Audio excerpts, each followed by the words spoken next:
Assalamualaikum warahmatullahi wabarakatuh. Perkenalkan, nama saudara Sepira. Di mata kuliah Sistem Pengendalian Manajemen ini, saya akan mempresentasikan materi tentang ruang lingkup Sistem Pengendalian Manajemen Perusahaan. Oke, yang pertama yaitu ruang lingkup Sistem Pengendalian Manajemen Perusahaan.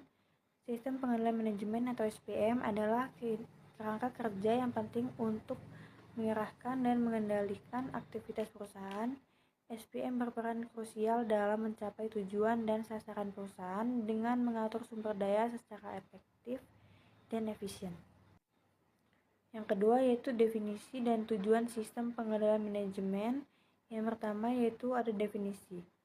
Sistem pengendalian manajemen SPM adalah proses yang digunakan oleh manajemen untuk memastikan bahwa sumber daya organisasi digunakan secara efektif dan efisien guna mencapai tujuan yang telah ditetapkan.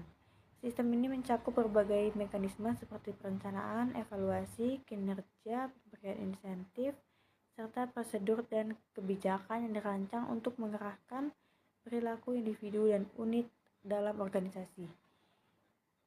Selanjutnya yaitu tujuan. Memastikan organisasi berjalan sesuai dengan rencana strategis. Kedua, mengoptimalkan efisiensi dan efektivitas penggunaan sumber daya. Yang ketiga itu meningkatkan koordinasi dan komunikasi antar unit dalam organisasi. Selanjutnya yaitu komponen kunci dalam sistem pengendalian manajemen, yaitu ada perencanaan strategi. Menetapkan tujuan, strategi, dan tindakan untuk mencapai sasaran perusahaan.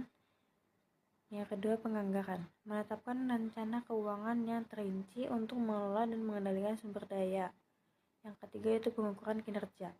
Menetapkan dan memantau metrik kunci untuk menilai kinerja dan kemajuan. Yang keempat yaitu sistem umpan balik. Menerima, menganalisis, dan menanggapi informasi kinerja untuk mengambil tindakan korektif. Selanjutnya yaitu perencanaan strategi dan pengendalian.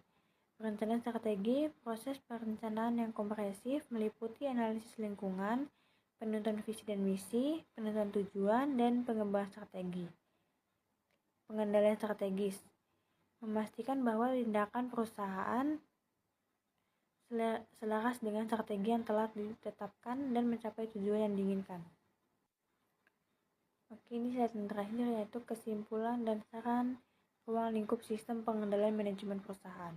Sistem pengendalian manajemen atau SPM berperan penting dalam memastikan perusahaan mencapai tujuan strateginya secara efektif dan efisien melalui perencanaan, pengukuran kinerja, evaluasi, dan pengendalian operasional.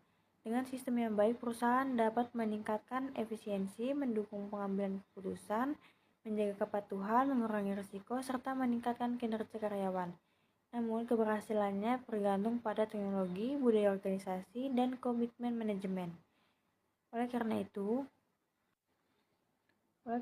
perusahaan perlu mengoptimalkan teknologi rutin, mengevaluasi sistem, memberikan pelatihan kepada karyawan, menerapkan pengukuran berbasis kinerja, serta membangun budaya etika dan kepatuhan agar sistem pengendalian berjalan efektif dan mendukung keberlanjutan bisnis.